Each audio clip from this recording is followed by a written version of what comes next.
tuned in to The Andrew Lawton Show.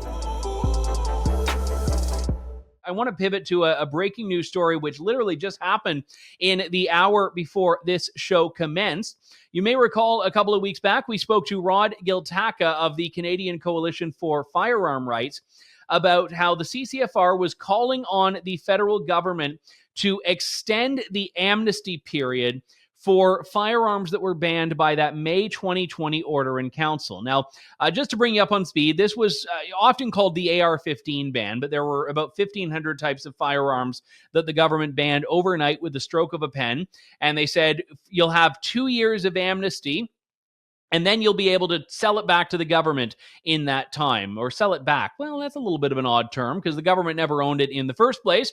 But because this was a plan that was written on the back of a napkin, there has not been a single gun purchased by the government. There is no buyback program. And the amnesty period was extended and was about to come to an expiration. And that was going to come this month. Now, the big news this morning is that the government has quietly adopted a renewal of this amnesty period. It will now go to October 2025. So 2 years from now. You see it buried on the government's website there, which I learned from our friends at the CCFR. Tracey Wilson joins me now. It is always good to talk to you, Tracey. So look, obviously you're not at all happy about the ban in the first place, but it's got to be a bit of a win in the sense that this is not putting gun owners in jeopardy as imminently as it once looked like it would. Yeah, absolutely, Andrew. Thanks for having me. We are fighting that ban in court still and are expecting a decision from Justice Kane in the federal court by the end of the month as well. So lots of stuff happening. But this extension, to me, it was almost cruel for the Liberals to leave it this late in the game.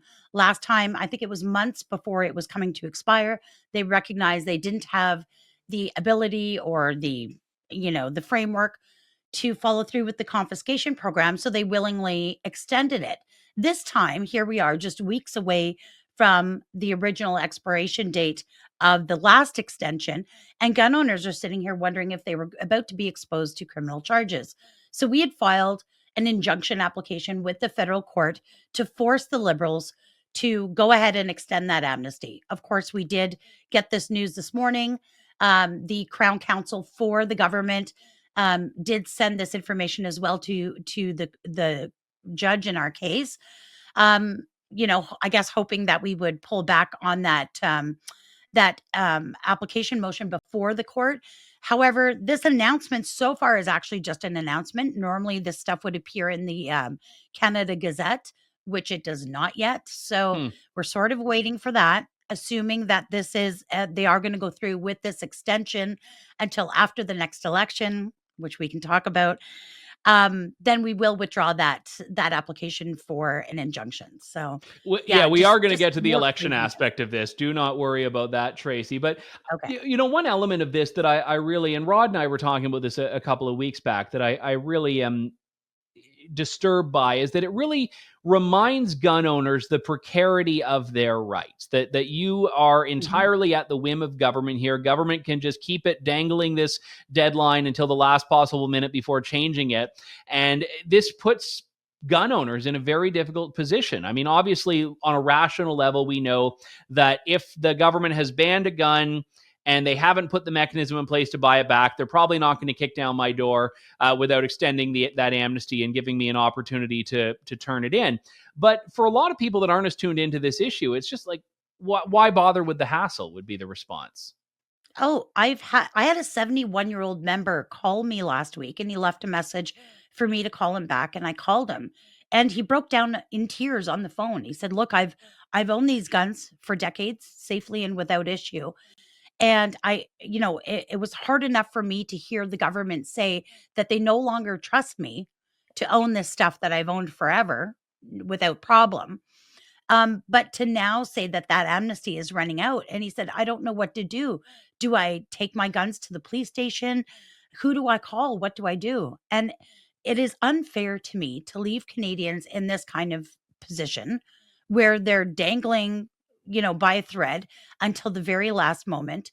And that's why we filed that emergency injunction application, was because we know better after 8 years of treatment from this government. we won't leave the freedom and future of Canadian gun owners in the hands of the Liberal government, because we know they don't care about us. And not that I am at all encouraging the government to expedite anything. This is one of these examples where government incompetence has actually worked in our favor as Canadians, I think. But, their argument when they issued this order in council in May of 2020 was that, and I remember that press conference very well, Bill Blair saying these guns serve one purpose alone, and that's killing people. They believed that these guns were putting humans in Canada at risk. If that were the case, letting those people keep having those guns for 5 years would be rather reckless. But we haven't seen mass killings take place in Canada in that time. So, this extension and re-extension undermines the government's core argument in banning the guns in the first place.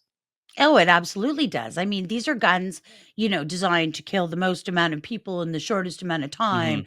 And all this crazy baloney that they said in that press conference.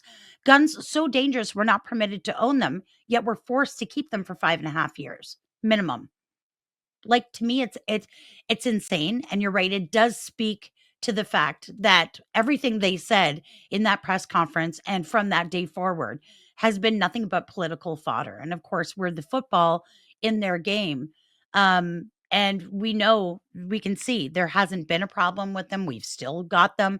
Every single person in Canada who legally owned an AR-15 before that ban still has it.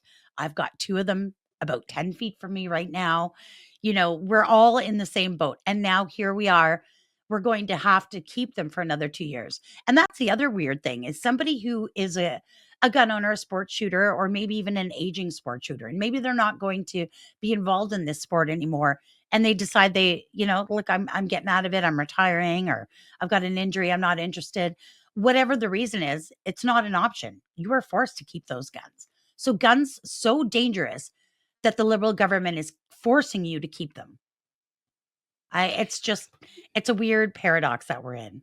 It is. And you mentioned the election aspect. So this deadline now, the end of October 2025, there could be an election at any moment in a minority government, but there will be one by 2025 under the fixed election laws. So on one hand, I think this gives gun owners a bit of hope that maybe some party is going to run and win, and part of their election promise will be that they're not going to follow through with this. They're going to lift the ban and get rid of the amnesty and the buyback and all of that. The flip side of that, though, is that it also means the Liberals are planning an election to be fought about firearms. And I'm wondering how you feel about that, because we know that as gun owners, we are in a minority in Canada, and we know that banning guns has historically played pretty well for the Liberals. Well, we saw what happened when Justin Trudeau, in the debates with Erin O'Toole, former Conservative leader, got him twisted up. And the headlines will be, Conservatives will put AR-15s in the streets of Canada. Like, it will be some absurd thing like that they're going to try and hang around the neck of Pierre Poilievre, who has committed to, instead of focusing on banning legal guns from licensed owners, will instead focus on crime, violence, and gun smuggling. I know, crazy notion. But I would like to save them all that trouble and win in court and have this OIC deemed improper and illegal and have it overturned. Because that's exactly what it'll be. And at the end of the day, the people who really lose here are the anti-gun groups, because boy, have they been played. And now you've got this once again going to be taken as an election platform, as an election issue, and they'll reuse it over and over again. They're just recycling the same thing. I understand the general public maybe doesn't understand why average Canadians like me, I'm a suburban grandma, why I would own guns like that. But at the end of the day, when you keep using this over and over again for political fodder, and we see the rising crime continue to escalate, I think that's going to get old really quickly. Yeah, I'm inclined to agree. And I think also the Liberals have capitalized off of crisis, and they've capitalized off of crime. Most of their sweeping gun measures have come in the wake of some tragedy, whether it was the Nova Scotia killing spree, which led to the OIC, whether it was I think it was Uvalde in Texas that kind of precipitated the introduction of the handgun ban in Canada. The one thing that the Liberals have done is leverage that news. I think there are a lot of Canadians that would probably be looking around and saying, well, I'm not actually seeing that my neighbor who likes to go to the range on weekends is causing me any harm. I mean, that's the hope. And I think that's why the education the education component has always been so key. Yeah, well, and we've put a lot of effort into that. I think, what happens is you hear these horrific stories and these crimes, they're horrendous. And I think every Canadian agrees we don't want to see that. We don't want that.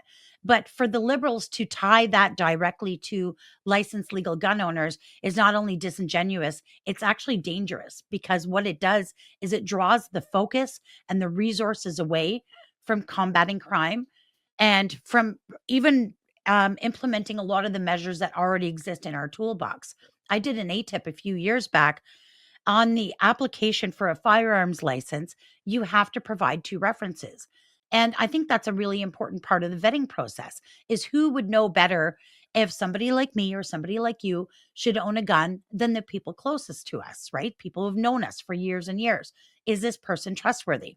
And I wondered, because I know I've been the reference for probably hundreds of gun owners, and I've never once received a call from the RCMP firearms program asking me to to vouch for these people. So I filed an ATIP to find out how often do they even call the references or even the spouses, if there's a concern about domestic violence. And it's less than 10%. And the reason for that is, with this government, they keep putting more and more burden, more and more regulation and work on the shoulders of the provincial CFOs without allocating any more funding to cover that. So they are stretched so thin that they're not able to carry through the original vetting processes that are in place to make sure that guns don't fall into the wrong hands.